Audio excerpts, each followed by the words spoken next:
Hello and welcome to Theology on Tap. It is Sunday. Happy Sunday to you. So I'm going to talk about the Bible. I'm going to stick with the New Testament, and I'm going to compare what we have learned about the Bible when we were growing up in the church. Mostly when I was growing up, we used the NIV, and what I learned from reading Peshitta Bible, which is the Aramaic Bible that was translated into English.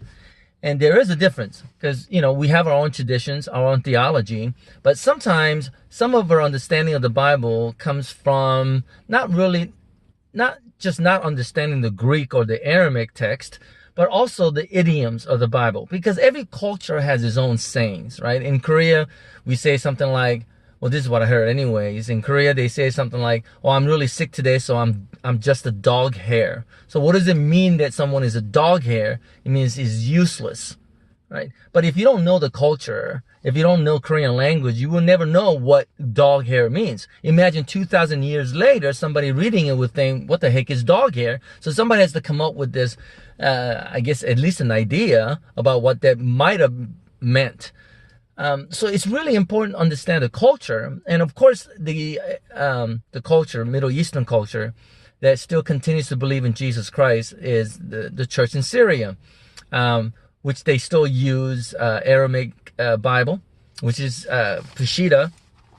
And there is a man named George Lamza wrote a book right here, and I got this. It's called the Idioms in the Bible Explained. Right? And I think this book is really good because it kind of opened my eyes to some of the sayings that I never really understood before. Of course, my teachers and preachers try to explain what they mean, but the way he explains it, Lamza explains it, makes a lot more sense. In fact, what he says is some of these idioms that's in the New Testament is still being used. Same words are still being used in Syria today. So I'm going to go with him when it comes to these idioms. So I want to go over a few of them with you, and I'm going to mention two of them that really opened my eyes, or should I say it really made me look at things from a different perspective. All right. So a couple of examples basically is, you heard the one that says it is harder for a rich man to go get into the kingdom of heaven. It's kind of like a camel going through the eye of the needle.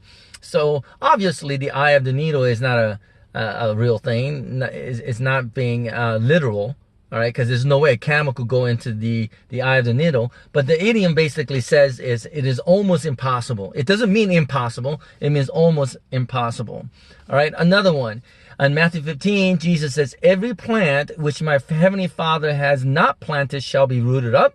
And the plant means teaching and the doctrine. The doctrine, the teaching that's not from God will be rooted up. All right, which makes me feel like, then we don't have to really worry about which is right or wrong because they'll be rooted up anyways, right? Anyway, this continues on. It says, is in Matthew 10, it says, is thine eye evil because I am good? So what does it mean by thine eyes are evil? Well, according to this book, it says it means, are you jealous or are you envious? All right, that makes sense. That makes sense.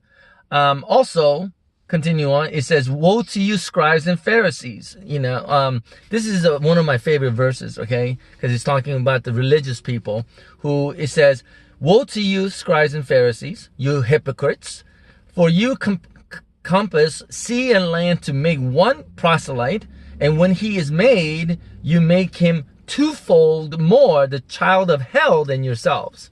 I mean, you become evangelists and you go through the seas and land to make other people believe in what you believe in, but you make them, it says, twofold more the child of hell. What do we mean by child of hell? It just means corrupt person. Corrupt. Child of hell means corrupt person, which makes a lot of sense, right? Measure of your fathers, meaning which is translated as measure of your fathers, translated as you are as evil as your fathers. All right. Hell of fire. All right. Hell of fire. It comes in Matthew 5. What does it mean by hell of fire? According to this book, it just means mental suffering or torment. Right. Nothing about afterlife or anything. It just means mental suffering and torment, which makes a lot more sense. If your eye causes you to sin, pluck it out. If your arm causes you to sin, cut it off.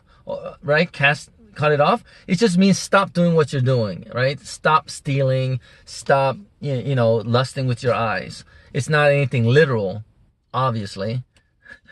All right? Judge not, or you shall be judged. Judge not just means do not criticize. Matthew 13, one pearl of great price. The pearl of great price means greater truth, great truth.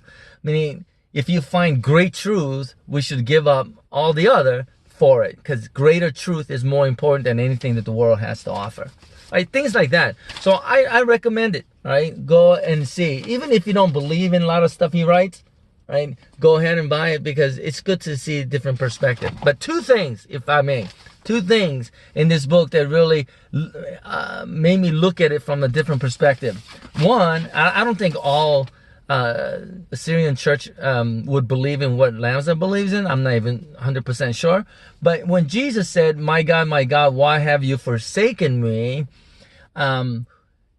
We think that he is probably quoting from book of Psalm, I think 27, 23 or 27, something like that. Anyway, maybe he's reciting a poem from the book of Psalms in the Old Testament. But according to, if it was written in Aramaic, it doesn't really say, my God, why have you forsaken me? In Aramaic, it seems to say, for this I was spared. For this reason, my life was spared.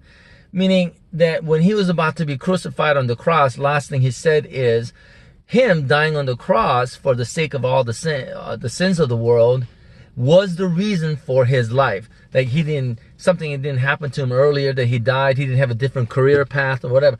That his horrible death on the cross was the reason for his life, and that God spared his life until then. I don't know why, but it makes a lot more sense to me than him saying, why have you forsaken me? Because I don't think Jesus actually thought that God was forsaking him. I find it very hard to, believe. But if you were to say, for this reason my life was spared, then to me that makes more sense. All right. Another one that kind of made me think it over maybe is when Jesus asked Peter, what do you say that I am? Right? So Peter tells him, you are the Messiah, the Savior, and all that, confesses Jesus Christ to be the Lord. And then Jesus says, I say also unto you that you are Peter, right? Because his name was Simon, right? You are Peter, and upon this rock, because the word Peter means rock, and upon this rock I will build my church, and the gates of hell shall not prevail against it. So it makes it sound like church. All right, church is something that God's going to plant, and that the gates of hell shall not prevail against it. So I heard it from a Catholic church perspective. Peter was the first pope in a way, and Peter represents the church, and the Catholic Church, or the church, is what God has already prepared. That this was his goal. That was his plan. The way the church is set up through the tradition is something that God planted when he commissioned Peter here. All right, that's what they say. That doesn't make that much sense to me. So from another person, a Christian's perspective, what they're saying, no, it's not Peter that's the rock, and that God's gonna build the church on Peter per se, but it was Peter's confession that Jesus Christ is Lord and all that. It's Peter's confession that Jesus is going to build his church. All right. So it's one or the other. Right. But according to this book, what George Lamsa says is this. All right. That when God calls Simon and changes his name to Peter, the rock, he's not saying something positive, but more on the negative thing. Yeah, we look at rock as something that is strong in a sense, but when you applied rock to your brain, it's not that positive, right? We could say you have a rock, right, as a brain. What does that mean? It means that you are empty-headed, you're stupid, right? And that's how the word rock is being used when it is given to another human being, right? So what George Lamsa says is that rock, when Jesus calls him Peter, rock, he's saying you are not smart, because rock is someone who is not smart. Now there's a word in Korean for that too, right? Means rockhead, not a positive thing, but a negative thing. So when he says, upon you, I'm going to call you Peter, and upon your rock, someone that is not smart, I will build my church. Meaning you don't have to be educated. You don't have to have a THM, master's degree, PhD, or all the other kind of stuff to learn the history of the church and the theology of the church. But someone who is like a child, somebody who is not very educated, upon that person, God is going to build his church. And the gates of hell shall not prevail against it. And gates of hell means evil forces or opposition will not prevail against it.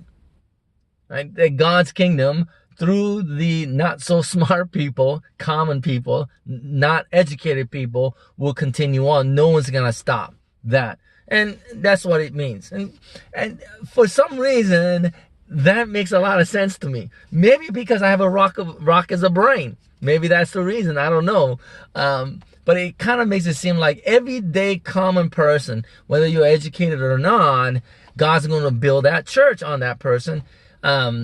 Because God is with them. That makes a lot more sense than saying, oh, there's only one church and everybody has to belong to that group in order to be a Christian, to belong to God. And the gates of hell, evil forces or opposition will not prevail against it. It just makes a lot more sense to me. Anyway, whether you agree with him or not, but I think it is a good study, good thing to know. So go ahead and get it. If you can, you could get it on Amazon, I think. But it opened my eyes to a lot of different things. There's so much more in here. And I think it's good to have different perspective. As long as at the end of the day, you realize still that Jesus Christ is Lord, and he is King of Kings, Lord of Lords, a name that is above all names, and I will follow him. As long as we have that a close relationship with Jesus Christ, because whether you agree or disagree, it's not going to change that. But it's always good to see different perspective and to understand the culture a little bit better and the idioms that they have used or continue to use today. It just makes the Bible seem more understandable, right? So I like it. So I'm going to go with what George Lamsa said about what Jesus' last words, and also about building the church. I agree with him, right? So, yeah, I really do. It makes a lot more sense. Maybe because I'm not as educated. Who knows, right? But anyways, at the end of the day, it's still the good news, and good news is for all. God bless you, and may the Lord continue to bless you and build his church upon your life. God bless. I'll see you next time.